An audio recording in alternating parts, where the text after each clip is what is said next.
Hello friends, வணக்கம். Welcome back to Vennila channel. இன்றைக்கி வந்து நம்மளோட சேனலில் என்ன பார்க்க போகிறோம்னா, பாட்டிமார்கள் சொன்ன ஒரு சில டிப்ஸை பற்றி பார்க்க போகிறோம். ஸோ வீடியோக்குள்ளே போகிறதுக்கு முன்னாடி நம்மளோட சேனலை வந்து சப்ஸ்கிரைப் பண்ணுங்கள். பக்கத்தில் ஒரு பெல் ஐக்கான் இருக்கும், அதையும் கிளிக் பண்ணுங்கள். அப்போ தான் நான் போடுற வீடியோ எல்லாமே உங்களோட மொபைலுக்கு வரும். ஓகேங்களா? ஸோ வீடியோக்குள்ளே போகலாம் வாங்க. அதாவது கற்றாழை ஜெல் இருக்கு இல்லைங்களா? ஸோ அதை வந்து எடுத்து மோருடன் கலந்து நீங்கள் தினமும் சாப்பிட்டுட்டு வந்தீங்கன்னா உங்களுக்கு அல்சர் ஏதாவது இருந்தால் அந்த நோய் வந்து உங்களுக்கு குணமாகும். அப்புறம் வந்து இளமைத்தன்மை வந்து உங்களுக்கு அதிகரிக்கும். ஓகேங்களா? நெக்ஸ்ட் டிப்ஸ் என்னென்னா, நீங்கள் தினமும் வந்து ஒரு நெல்லிக்காய் சாப்பிட்டுட்டு வந்தீங்கன்னா நாள்பட்ட தோல் வியாதிகள் ஏதாவது இருந்தால் உங்களுக்கு வந்து குணமாகும்.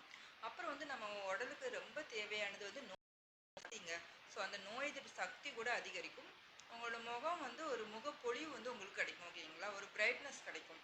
நெக்ஸ்ட் என்னென்னா, இந்த செம்பருத்தி பூ இருக்கு இல்லைங்களா? அந்த செம்பருத்தி பூவை வந்து நீங்கள் காய வச்சு பொடி பண்ணி வச்சுக்கோங்க. பொடி பண்ணி வச்சுட்டு நீங்கள் வந்து சீயக்காய் மாதிரி நீங்கள் தினமும் தலையில் வந்து போட்டு குளிச்சுட்டு வந்தீங்கன்னா பொடுகு தொல்லாத ட்ராண்ட்ரஃப் ஏதாவது இருந்தால் உங்களுக்கு சரியாகும். அப்புறம் வந்து முடி வளரும். ஓகேங்களா? அப்புறம் வந்து நம்ம முடி எதனால் கொட்டுறதுன்னா, நம்ம உடம்புல வந்து ரொம்ப ஹீட்டாக இருந்தால், அதாவது உஷ்ணம் சொல்லுவாங்க இல்லைங்களா? ஸோ அந்த சூடு அதிகமாக இருந்தாலே முடி வந்து ரொம்ப கொட்டும். ஸோ இந்த செம்பருத்தி இலைய இந்த பூவை வந்து காய வச்சு நீங்கள் யூஸ் பண்ணிட்டு வந்தீங்கன்னா நம்ம கண்ணுக்கும் உடலுக்கும் வந்து குளிர்ச்சி தரும். ஓகேங்களா? நெக்ஸ்ட்டு வந்து சர்க்கரை நோய் இருக்கவங்களுக்கு ஒரு டிப்ஸு. இந்த சர்க்கரை நோய் இருக்கவங்களுக்கு வெந்தயத்தை வந்து அரைச்சிட்டு ஒரு கரண்டி எடுத்து சுடுநீரில் போட்டு நீங்கள் தினமும் வந்து குடிச்சிட்டு வந்தீங்கன்னா சர்க்கரை நோய் வந்து உங்களுக்கு கட்டுப்பாட்டில் இருக்கும். ஓகேங்களா? அப்புறம் வந்து அருகம்புல்லுங்க. இந்த அருகம்புல்லை வந்து நீங்கள் சாராவும் எடுத்துக்கலாம், இல்லைன்னா பொடியாக்கி வச்சுக்கலாம்.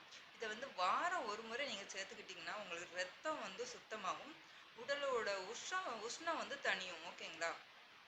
நெக்ஸ்ட் என்ன டிப்ஸ்னால், இந்த இரத்த கொதிப்பு நோய் ஒரு சிலவங்களுக்கு இருக்கும் இல்லைங்களா? ஸோ அவங்களுக்காக இந்த டிப்ஸு. அது குணமாக 2 இல்லைன்னா 3 நாளைக்கு ஒரு முறை அகத்தி கீரையை வந்து நீங்கள் உணவில் சேர்த்துக்கிட்டிங்கன்னா அந்த இரத்த கொதிப்பு நோய் வந்து உங்களுக்கு வந்து கட்டுப்படும்.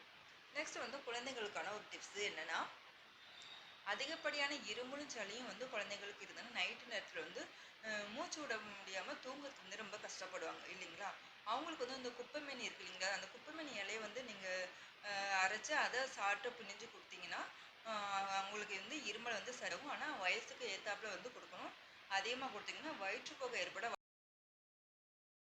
வந்து தேமல் இருக்கும், இல்லைன்னா உடல் வெளுத்து இருக்கும்னு சொல்லுவாங்க இல்லைங்களா? ஸோ அவங்களுக்கு வந்து இந்த வெள்ளைப்பூடு வெற்றிலையும் அரைச்சிட்டு நீங்கள் வந்து தேமல் இருக்க இடத்துல அப்ளை பண்ணிட்டு வந்தீங்கன்னா அதுவும் வந்து குணமாகும். ஓகேங்களா? ஓகே ஃப்ரெண்ட்ஸ், இந்த வீடியோ பிடிச்சிருந்தா லைக் பண்ணுங்கள், உங்களோட கமெண்ட்டை மறக்காமல் போஸ்ட் பண்ணுங்கள், ஷேர் பண்ணுங்கள். நெக்ஸ்ட் ஒரு நல்ல டிப்ஸோடு மீட் பண்ணுறேன்.